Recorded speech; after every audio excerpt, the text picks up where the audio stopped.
Un po' di anni fa un contadino giapponese, Masanobu Fukuoka, smise di vendere i suoi prodotti naturali a un negozio di Tokyo perché scoprì che li rivendevano a prezzi altissimi. Secondo lui, infatti, i prodotti naturali devono costare poco, non essere un lusso per pochi. Ma oggi com'è la situazione? Secondo Fukuoka, coltivare in modo naturale significava spendere meno. Attenzione, naturale, non biologico, sono due cose molto diverse.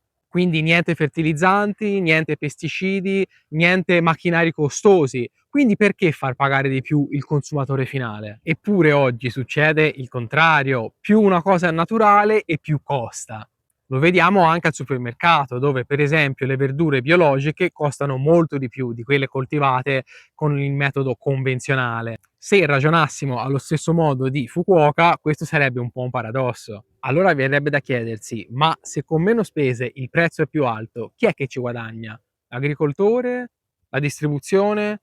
Io una mezza idea ce l'ho. Lo spunto per il video di oggi l'ho preso da un libro, ovviamente di Masanobu Fukuoka, questo, che si chiama La rivoluzione del filo di paglia. Oltre alle considerazioni che abbiamo fatto fino ad ora, che però riguardano principalmente produttori e distributori, ci sono alcuni passaggi nel libro che riguardano anche i consumatori, cioè noi. Uno in particolare riguarda il sospetto, la diffidenza che abbiamo noi consumatori quando delle volte invece troviamo dei prezzi troppo bassi.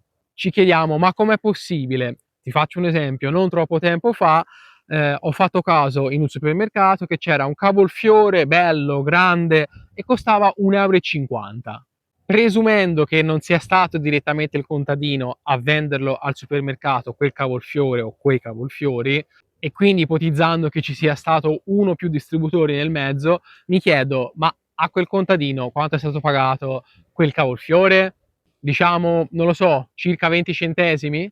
E come fa il contadino a vendere un cavolfiore, ora è solo un esempio, a così poco? Riesce a guadagnarci? E se riesce a guadagnarci, com'è possibile? Ti sto parlando ovviamente di prodotti coltivati con metodi convenzionali, non biologici o naturali. Questo per dire che anche la nostra diffidenza può far variare il prezzo in realtà, perché alcune persone associano prezzo più alto a qualità più alta, prezzo più basso a qualità più bassa. Quindi delle volte, paradossalmente, se il prezzo è troppo basso la persona non lo compra perché non si fida, è diffidente per i suoi motivi, e se invece tieni il prezzo più alto lo compra perché sembra che il prodotto abbia una qualità più alta, sia più affidabile. Quindi dopo aver parlato di un paio di passaggi del libro, ce ne sarebbero molti altri, ti do anche il mio punto di vista, anche da ex produttore. Adesso non vendo più ortaggi, ma li produco esclusivamente per il consumo della mia famiglia. Io in realtà sono parzialmente d'accordo con Fukuoka, nel senso che sono d'accordissimo sul fatto che i prodotti naturali dovrebbero essere accessibili a più persone possibili e che non ci debba essere di mezzo troppo marketing che fa lievitare il prezzo, magari a favore soltanto dei distributori e dei venditori finali, non del produttore. Allo stesso modo però penso che chi si impegna a coltivare in modo etico, magari rigenerando terreni, debba essere ricompensato in maniera adeguata per lo sforzo e perché così fa un po' il bene di tutti. Quindi cosa si può fare? Guarda, io non ho le competenze necessarie per dare una risposta certa o articolata, però senza dubbio se si riuscisse a ridurre i passaggi che ci sono fra il contadino, azienda agricola, insomma il produttore e il consumatore finale, forse qualcosa migliorerebbe.